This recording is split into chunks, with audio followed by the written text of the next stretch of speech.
Hi everybody, G here. I thought that today I'd make a quick video to explain how I prepare my sugar syrup for fall feeding. There is a time of the year where depending where you are, you might need to feed your bees. Where I am here in Ontario, this has started now. And for most beekeepers, that will happen after you remove your honey boxes. Now, why would you feed your bees? What happens is that once you take the honey boxes off this time of the year, you're going to push the bees down into the brood boxes, the boxes at the bottom, and very soon the queen is going to stop laying eggs because they're preparing for the winter. So right now the winter nest is being built. I had a quick look last weekend. I think one of my queen has already pretty much slowed down considerably. The one in the little hive, the one with the white top there. So when that happens, you need to allow the colony to backfill all that space that used to be allocated for brood with stores. And ideally it would be honey that they make from nectar. At this time of the year, the nectar is very rare. So you have the goldenrods and the asters are pretty much what's left. You might have a few, like we have a flower garden there. There's a few flowers there, but there's certainly not enough in the wild left to guarantee that the bee will have enough nectar to fill out these frames. And I can show you quickly. These are old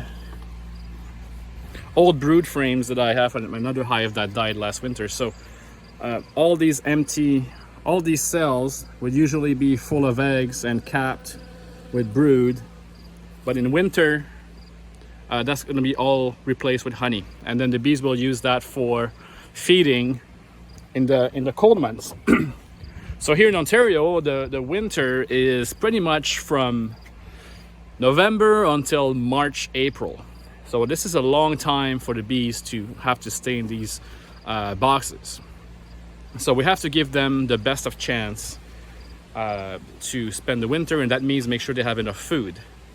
So what I do is I use bucket feeders. I have a few there that you feed with sugar syrup. So in this video, I'm going to show you how I prepare my sugar syrup. It's very easy. I only have 4 colonies, so I don't need tons. So for me, I make small batches all the time. I'm going to cover that. And after we're done showing you how I prepare the sugar syrup, we're going to go there and show you how I use my bucket feeders on the beehives. So stay tuned and enjoy the video. So what you need to make 5 gallon, because I prepared them in a 5 gallon volume of sugar syrup, is 6 liters of water, which is just over 6 quart. It's about a 1/4 inch. Like my, for this pot, like this is the 6 liter line, and this is 6 quart just under the water line. And you need some good old granulated, white sugar, refined white sugar.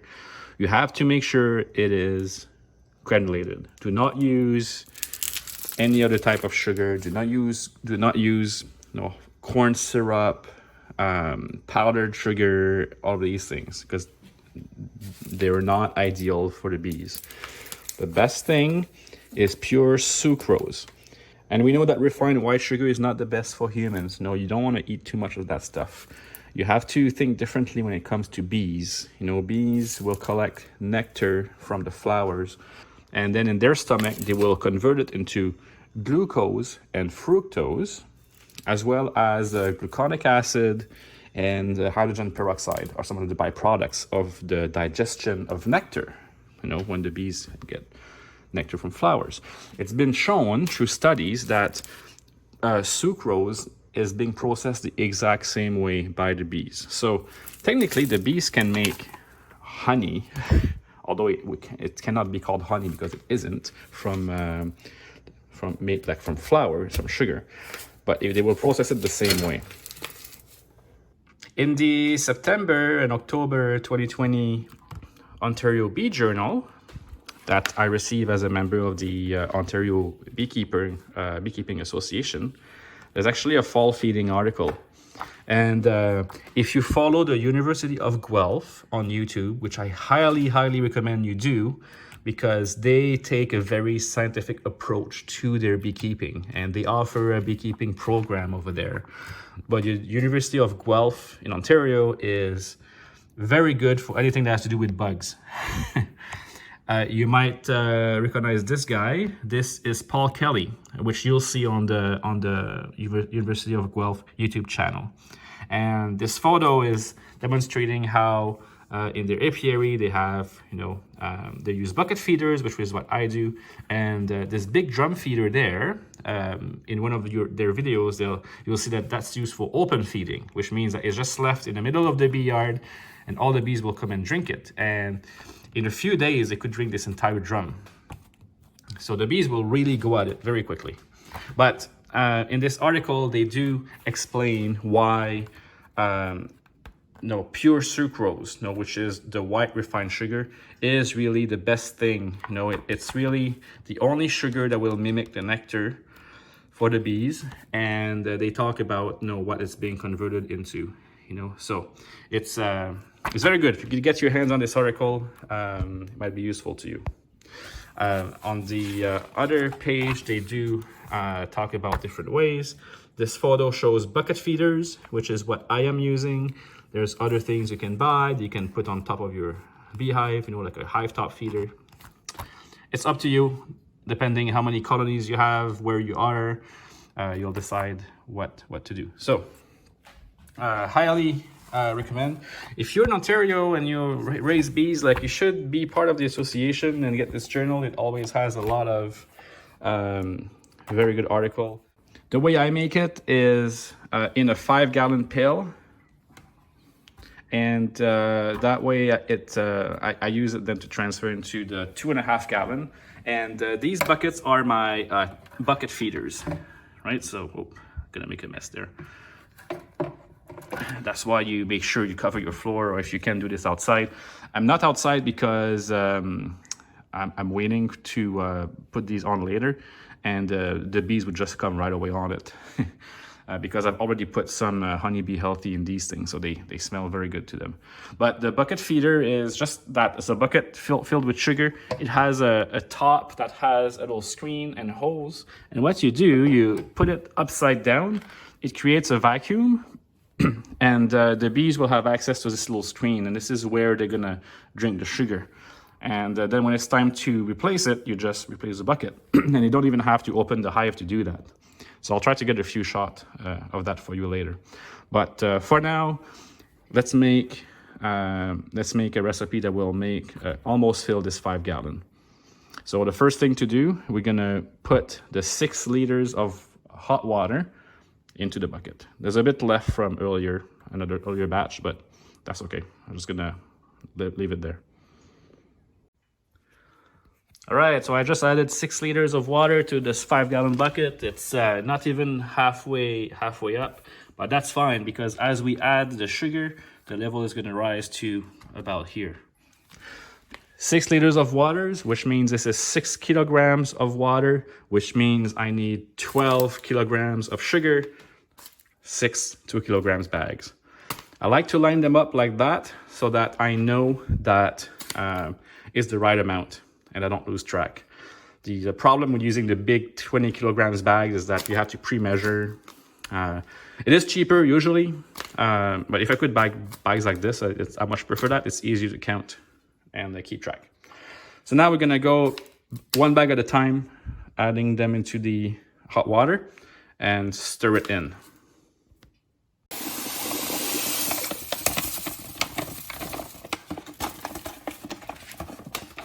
First bag.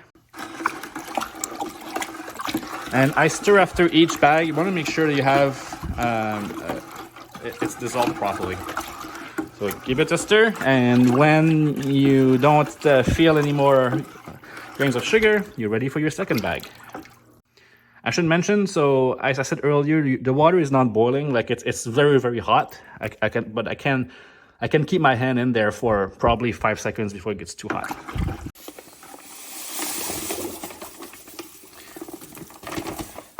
Bag number 2. And bag number 3. So already at bag number 3, you can see that the sugar is takes a bit more agitation to dissolve, but it's still going in pretty well. And now we're at bag number 4. At this point, you notice the sugar starts to stay on top and needs a bit more convincing to dissolve, but I'm gonna stir it for about 30 seconds or so. Bag number 5.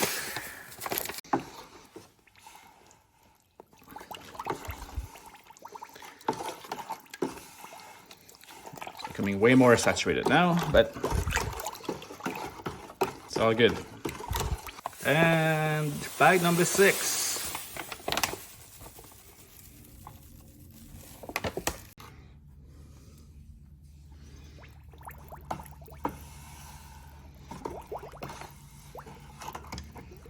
And since this is a final bag now, you want to make sure you really mix it thoroughly. So I would usually then, spin it for a good, let's say 3 to 5 minutes until you can no longer see any of this. As you go at the bottom. Actually, it's dissolving well today, but sometimes you'll see some of that sugar there. You don't want to see any of that or any of the grains as much as possible.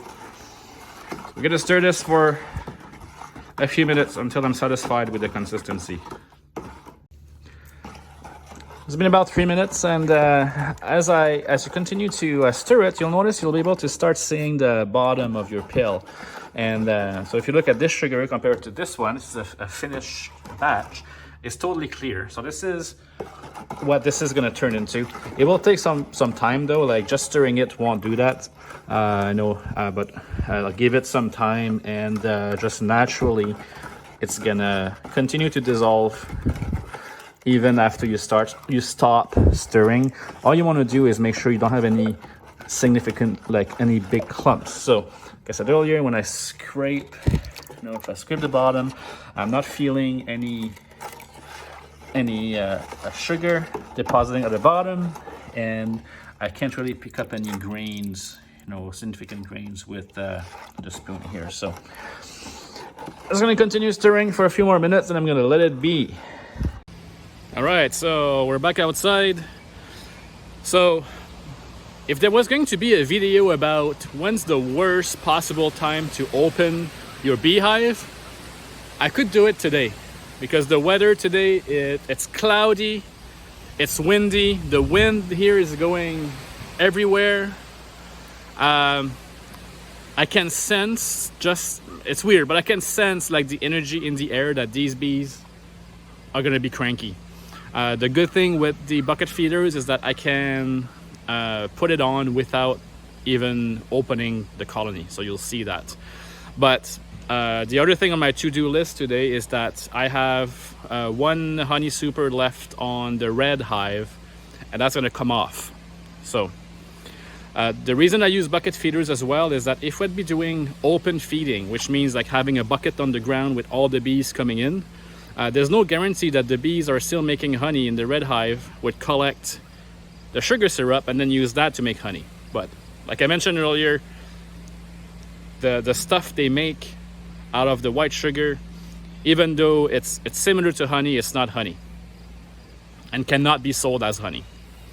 So I want to avoid that, and that's why the bucket feeders are a good solution when you don't take all your honey supers at the same time, because it allows you to directly feed every single colony. All right, so since like I mentioned, today is I think they'll be cranky. I have my trusted little smoker going. I usually would not have it on for simply putting the bucket feeders, but since I have to take a honey box off and I have to get close, it's not a bad idea to have it on hands in case you need it. So let me show you how I put the bucket feeders on the hives. All right, so this is the white colony.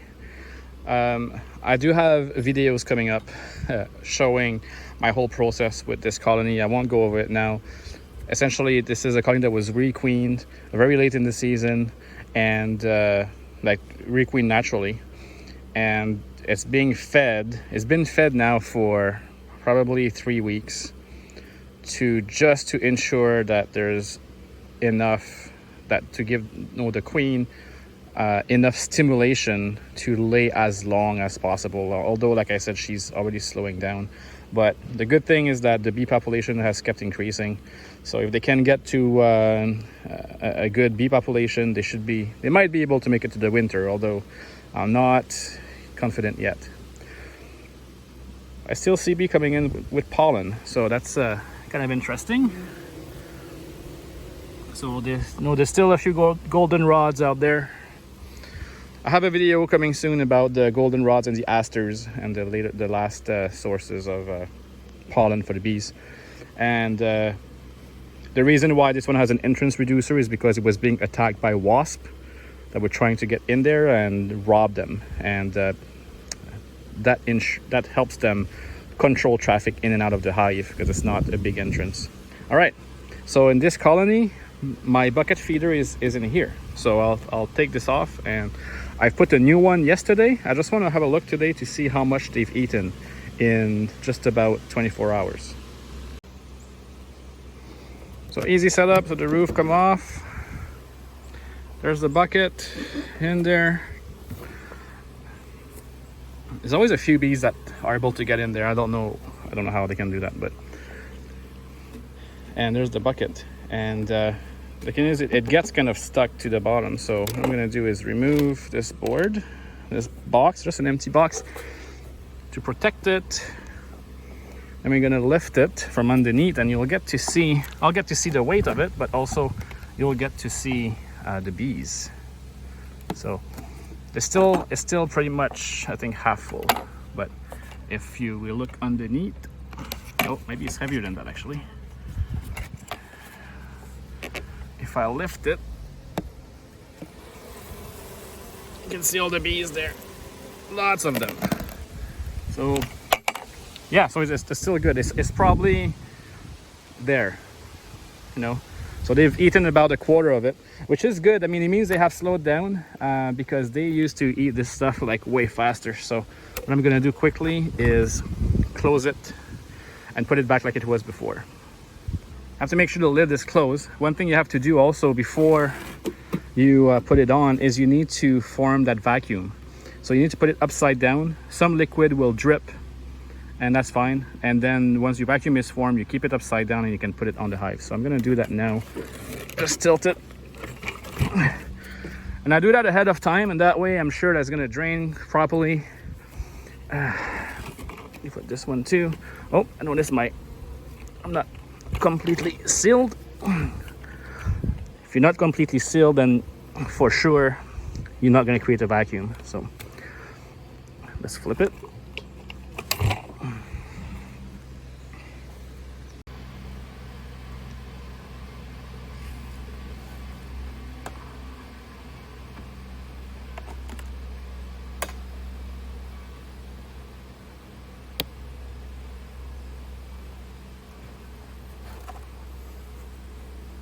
That's a lot of bees in the cover.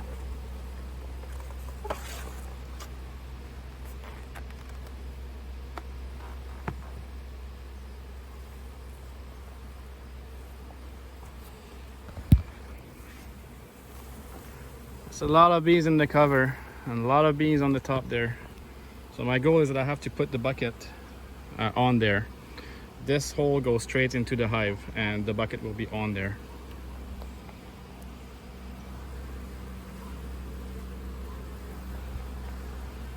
So this is a healthy bee population, and you know, like I think what's happening is that because it's like kind of a cloudy day today, maybe some of the foragers are not out yet. So this is a lot of bees. So I'm going to use a bit of the smoke to clear this area, and then we're going to put the bucket on it.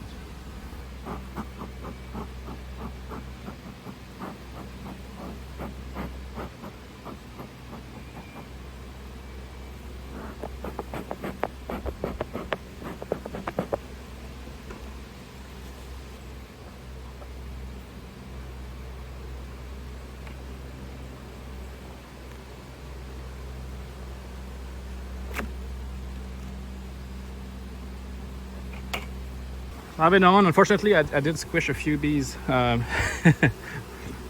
you know, I think this is what I wanted to do. And now, yeah, that's a lot of bees in the cover.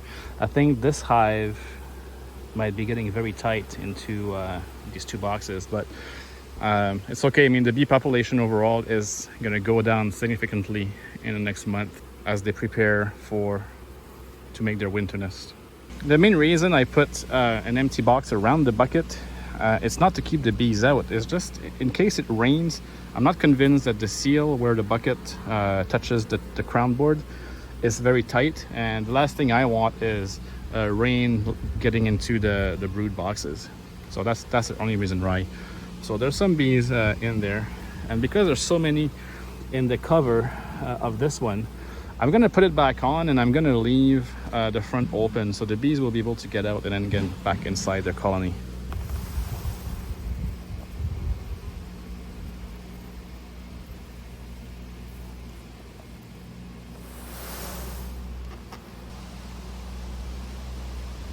Change of plan for now. I'm gonna leave that just like that. That's a lot of bees. They're gonna make their way in there. I'll come back later. It's not raining right now. I'm gonna leave it just like that. I'll come back later and close it off. All right, same deal for this one. Take this roof off. Not as many bees in this one as you see, so all I'm gonna do is put the bucket feeder on top of it.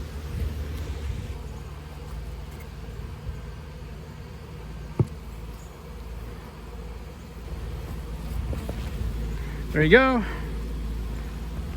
So we don't like these guys. And I'm gonna put the box and box it up.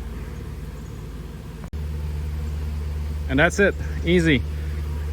That one has this bucket feeder on. I put a piece of wood there just to prop an opening here to allow bees that might get stuck in there to come out.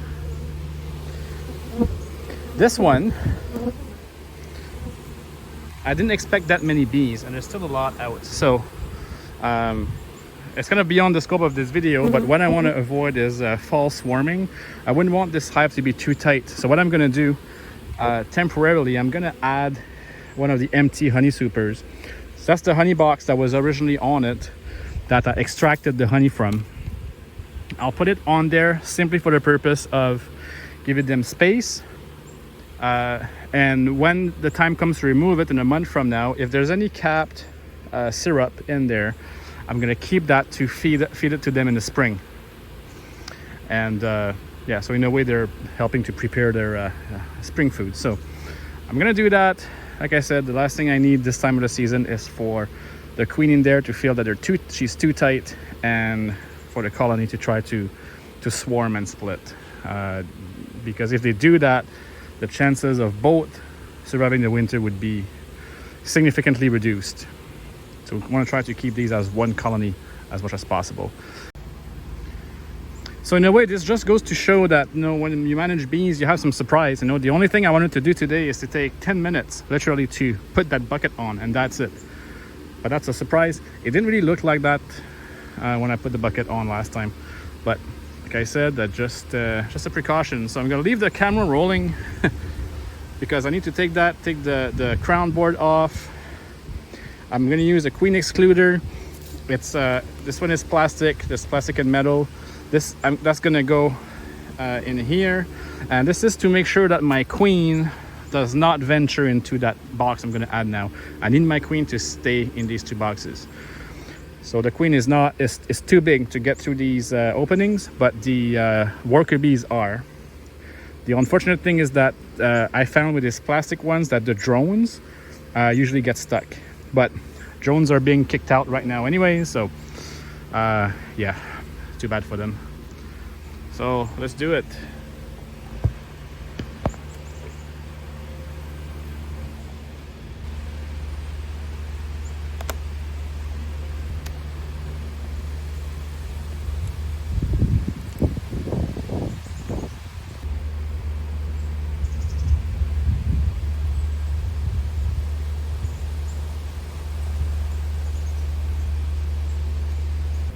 So this is what I was talking about. So In a normal bee frame, all around is where the honey is. This patch there in the middle used to be eggs, but now it's all shiny, you know? So they're backfilling it with honey. Have a look at one more. Let's try to get towards the middle where the queen is the most likely to lay her eggs.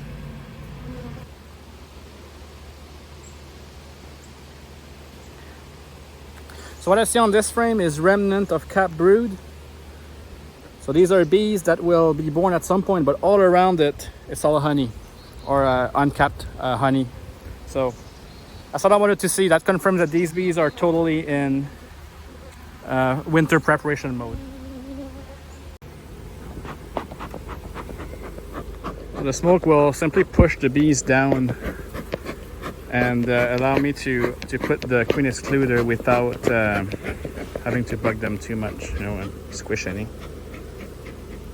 Oh, it's so windy that it's hard to. So you see how they clear? That's how. And smoke is also good to take the alert pheromone out of the air.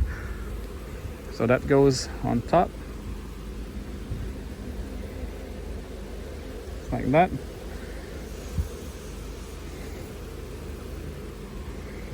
And what that does, it prevents the queen from coming up.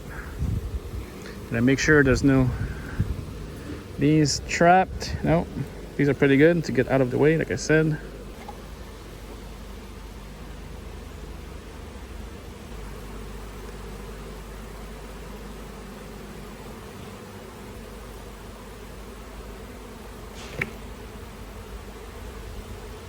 Bucket feeder back on. And just for now, since there's a lot of bees in the box, I'm not going to put the cover on, so this is just open. I might take this box off too and just leave them out. I'll just leave the bucket on, and I don't want to confuse the bees about what's the hive, the entrance to their hive. So I mean, it's not as busy as it was before.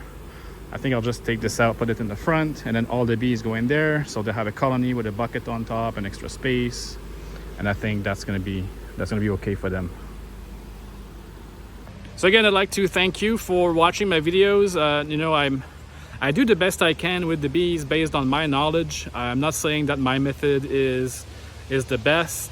At the end of the day, it is the responsibility of each beekeeper to keep educating themselves and decide for your bee yard, your environment, you know, your location, what would work for you. And it is a trial and error process. I think beekeepers overall really care about their bees and would not do anything to jeopardize them, at least not purposely. I mean, there's so many good resources out there.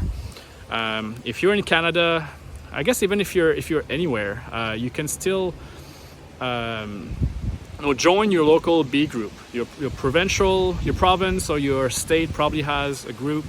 The Ontario Beekeeping Association is a great resource for Ontario beekeepers. It's good for networking with other beekeepers. I love the hobby. You always learn something new. You always try to do something better. And at the end of the day, you know, I do it for the bees. So if you like this video, check out the other videos I have on my channel. I encourage you to like and subscribe. So once again, I hope you enjoyed the video, and we'll catch you next time. Take care, everybody. Bye-bye.